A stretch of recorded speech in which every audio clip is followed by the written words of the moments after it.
5 décembre. Anecdote numéro 5. C'est sans doute l'anecdote la plus absurde de la liste, mais comme elle couvre une grande partie de l'existence de la chaîne, je me suis dit que ce serait amusant de l'évoquer. Au cours de mon aventure sur YouTube, j'ai pas mal de fois changé de photo de profil, que je vais raccourcir en PDP dans la vidéo, en pensant n'être qu'un simple utilisateur sans ambition. Beaucoup de ces changements de PDP ont eu lieu entre 2010 et 2015. J'en avais même fait un fichier pour répertorier mes actions en fonction de l'image de profil que j'avais, mais erreur de ma part, j'avais oublié de mentionner des dates pour m'y retrouver dans le temps. Du coup, ce que je m'apprête à vous raconter est assez approximatif, alors si vous êtes perdu dans mes propos, je m'en excuse d'avance. Revenons en arrière. La création de la chaîne s'est faite dans un climat de conflit avec des trolls et des haters. C'est pourquoi ma première photo de profil était le mot troll dans un cercle barré.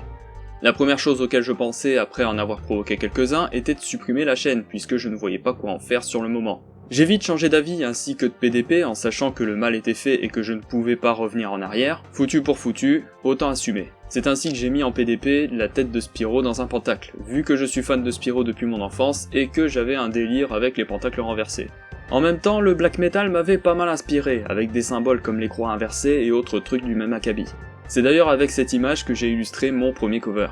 Après la vague de cover, c'est mon Fursona qui remplit sa fonction d'image de profil et d'identité visuelle de la chaîne. Ça m'avait permis de rencontrer pas mal d'autres furries de l'époque. J'ouvre une parenthèse pour dire que beaucoup d'entre eux aujourd'hui ne sont plus actifs sur YouTube, certains ont carrément stoppé les contenus furry pour passer à autre chose, d'autres se sont tournés vers Fur Affinity, SoFurry, Weasel et d'autres sites furry friendly pour continuer leur activité, mais une bonne partie d'entre eux ont complètement quitté internet et ne donnent plus signe de vie depuis. Je ferme la parenthèse. En plus du furry et du métal, je m'étais adonné à une autre passion, le rétro gaming.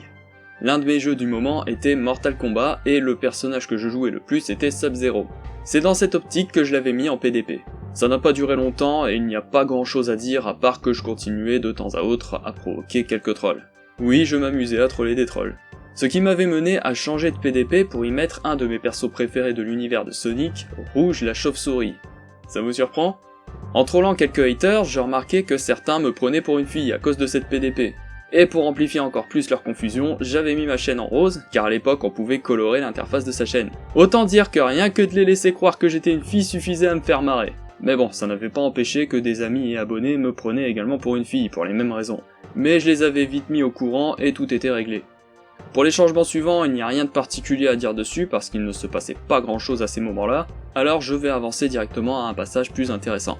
Lorsque j'étais revenu sur YouTube, en pleine hype autour de Undertale, j'avais mis Sans, et peut-être qu'il y en a parmi vous qui m'ont connu avec cette PDP, pour enfin revenir à mon Fursona redessiné avec lequel je continue de faire avancer la chaîne. Pour résumer tout ça, je changeais régulièrement d'image de profil en fonction de mon humeur et de mes envies pendant la première moitié de l'existence de la chaîne, pour revenir à la base que je m'étais fixée au final. Ce fut long et assez bordélique comme sujet, je le conçois. Alors je ne vous retiens pas plus longtemps, je vous souhaite une bonne journée et je vous dis à demain pour la prochaine anecdote des 10 ans de la chaîne.